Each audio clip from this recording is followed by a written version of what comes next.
Hi, and welcome to another episode of Was It Worth Watching?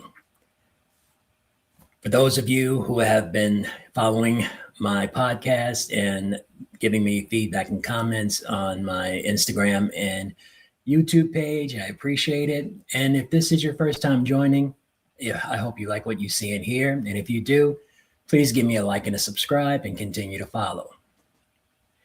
So for today's episode, I'm actually going to ring in the new year with my thoughts on the films that I've watched in 2025 and give you my list of the best and worst of 2025. Again, this is my opinion. Some people may disagree, and that's fine. But these were the films that I thought that I saw in 2025 that I considered the best and the ones that I considered the worst. So, with that being said, let's get started. So, for my number 10 best, it was a small film, didn't get a lot of play, but it's Friendship. So, this movie, it's a really likable film. The characters are quirky and it's kind of a weird movie. It's at some points, but it actually was entertaining. When I saw the previews for it, I was kind of hesitant, but when I finally did watch it, I enjoyed it. I thought it was a really good movie, and when I look back at the other films that I have seen throughout the year, this was one that I actually enjoyed.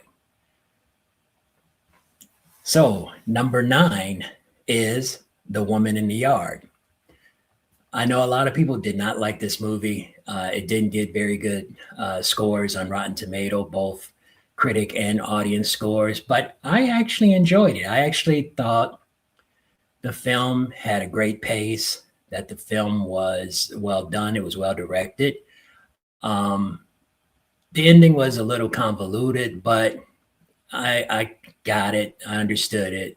But a lot of people didn't like this movie, so uh, I'm sure it won't appear on many many people's best list. But I did enjoy it. I thought it was worth the watch. The next one at number 8 is Companion. So this one is classified as a horror movie. I don't really see it too much as a horror movie. It's more of a sci-fi thriller or whatever. But another well done movie. You could kind of, a lot, and I don't want to give any spoilers, but you could kind of tell where the story was going. But it was a nice little twist. So I won't say it was totally predictable, but it was a good film. I enjoyed it. All right, at number 7 is One of Them Days.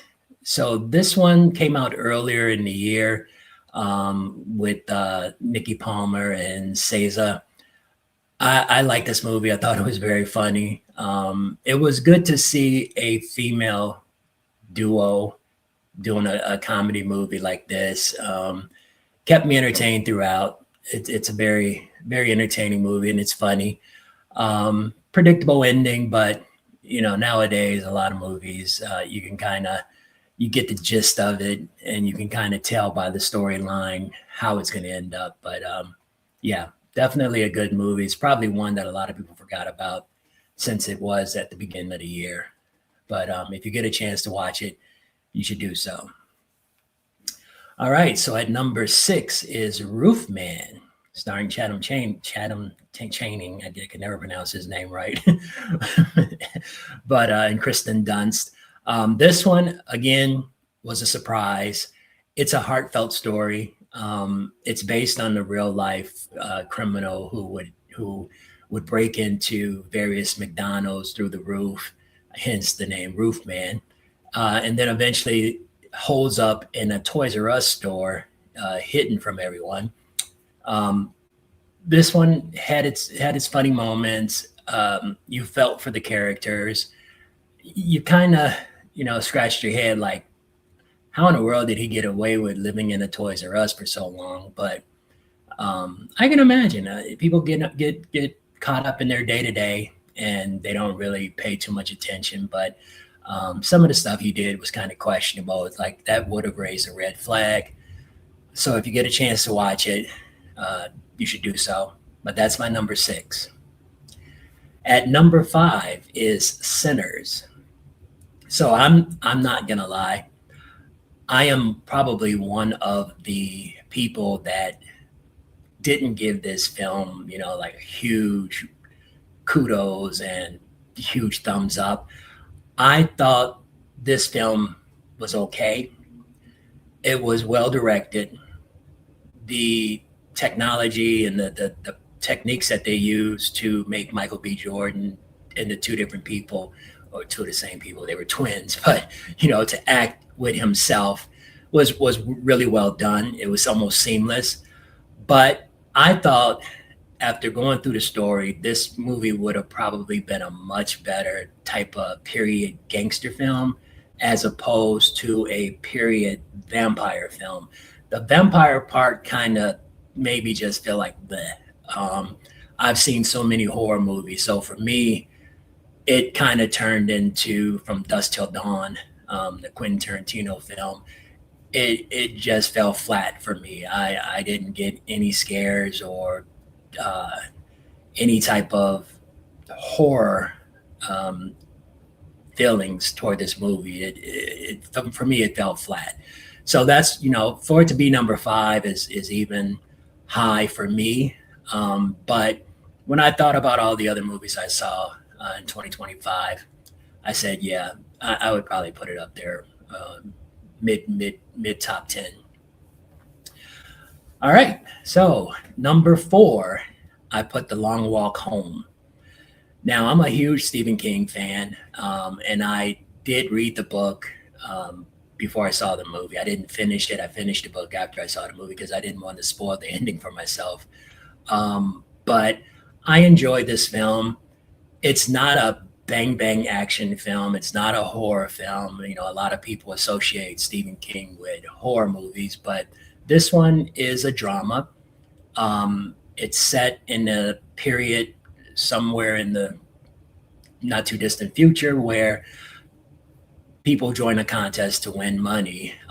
The only problem is the contest, there's only one survivor, and it's whoever can walk the longest. I thought the acting was well done in this movie. There were some slow parts. There were some parts that kind of dragged, but for the most part, though, it was an entertaining film. I liked it a lot. The ending, I was kind of surprised by. It in the movie, it kind of didn't go the way the book did, but I can understand. I know I've mentioned before in my podcast about movies being more happy ending, and this one wasn't really a happy ending, but they sway the ending for the audience, so to speak. I think with this one they tried to do a little twist as well as pull on heartstrings. So again, good movie. Watch it when you can. All right, so that brings me to my top 3 of the best films of 2025, in my opinion. So at number 3 is Eternity. So this one recently came out about maybe 2 months ago. Stars Elizabeth Olsen. And I love this movie. I really think Elizabeth Olsen is a very good actress. Just her facial expression sometimes tells the scene in itself. She did a very good job, and so did the other actors in the movie. There were a couple of side characters that brought on the funny parts, kind of added some humor. But for a thought-provoking type of film, it's kind of like, what would you do if you died and had to choose where you wanted to spend your eternity? But the twist is you have a husband who died years ago and your current husband, and now they're both also dead and looking to see where they want to spend eternity. And of course, they want to spend eternity with her, as well as she wants to spend eternity with them. So it's a tough decision to make. And sometimes you wonder to yourself, even if you didn't have that that type of dilemma, where would you want to spend eternity? I mean, would you want to spend eternity on a beach? Would you want to spend eternity in the mountains? So it's thought provoking. I don't know if that's how the afterlife is. I don't know if you get to choose, but it's an interesting concept. So at number 2, I actually have Predator Badlands. I thought this was a really great action film. I know the Predator story, just like Aliens and several other movies, have been played out. But this one is a nice standalone. There's no connection to any of the other Predator films. There's no cameo from Arnold Schwarzenegger or anything like that from the original Predator. Um, this is basically a separate story, and I thought it was really well done. It was action packed. You felt for the character, even though he's an alien, he's a predator. But you kind of you felt for him. You felt for his situation. Here he is, an outcast in his own clan. His own father thinks he'd be better off dead than anything else, and he wants to prove himself. Along the way, he meets uh, a robot or android who tries to help him, well, as well as try to communicate back with her team to get herself back to her team and her people. So yeah, I enjoyed this movie a lot. Great action, great story. Definitely one I could watch several times. I truly enjoyed it, so that's why it's my number 2. And drum roll. So my number 1 film of 2025, in my opinion, I'm going to keep saying that, is One Battle After Another. I really enjoyed this movie. I thought Leo DiCaprio and all the other cast members did a great job. It's a very entertaining story. It really makes you think about society and the way things are right now with politics and everything else that's going on. And what side of the road would you stand on? Um, and when people fight the system, are they right or are they wrong? So it's a really, really good film. I truly enjoy it. I would not be surprised to see this film possibly win a Best Picture award. But there's some stuff competition out there, so yeah, you never know. All right, so that was my top 10 best. So now I'm not going to go through my entire top 10 worst. I could have had several more, to be honest. So I'm only going to give you my top 5 worst films of 2025. So at number 5 is the film Him. Again, a lot of people they're mistaken thinking this movie was by Jordan Peele. He only produced it, but this film to me was horrible. It was so convoluted, and the storyline was ridiculous. I found nothing great about this movie. The imagery and stuff was nauseating. It was a bad movie. I just did not like this film at all. If this is what it means to be in football and to become the best in football, I'm sorry, no sale.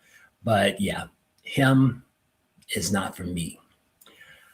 At number 4 is the film Flight Risk. So this one is with Mark Wahlberg, a very bald Mark Wahlberg. But this movie was unbelievably unrealistic. It's about an assassin who's trying to kill a star witness who was the accountant for, of course, a crime lord, and he's been hired to take him out, as well as the federal agent that is transferring him from Alaska to Seattle. They're in a small plane up in the sky, and that's when all the trouble starts. This movie, again, some movies can be in one spot, one scene, whether it's in an elevator or a parking lot or a car or whatever, and carry a movie. This one, snooze fest, wasn't good at all. Horrible acting, even for Mark Wahlberg. I mean, he just sometimes just, I don't know, just something about him that rubs me the wrong way. But yeah, not a good movie. Don't waste your time. At number three is a film that came out just in time for Valentine's Day, and it's Heart Eyes. This one is trying to be a horror film, but I don't know if it's trying to be a comedy horror film or a horror film to take realistically, but it's basically about a serial killer who goes around on Valentine's Day and kills couples. Of course, he meets the wrong couple and they fight back, yada, yada, yada. Same old stuff, same formula, same old cliches. But it was eye rolling. The reveal is beyond pathetic, and I'm just like, who thought of this? And I'm hoping there won't be a Hard Eyes 2 next Valentine's Day, but you never know. But yeah, horrible movie, so not for me. My number two is, and I just recently reviewed it, Falcom Hall. Falcom Hall. I want to say the real word. As a spoof movie, this movie was horrible.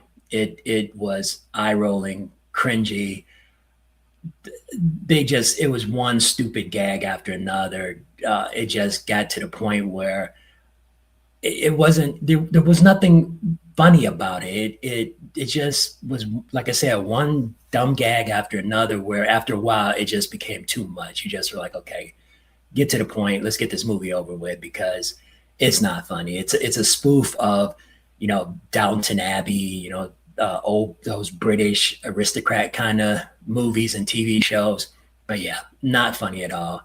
I heard a few chuckles here and there in the theater, but nobody. I don't think anybody in the theater actually cared too much for it. And my number one worst film of 2025 is another spoof type movie, and that's the recently rebooted The Naked Gun with Liam Neeson. This movie, again, horrible. I didn't think any of it was funny. I thought the gags were stupid. It tried too hard to be like the originals. And in my opinion, Liam Neeson is not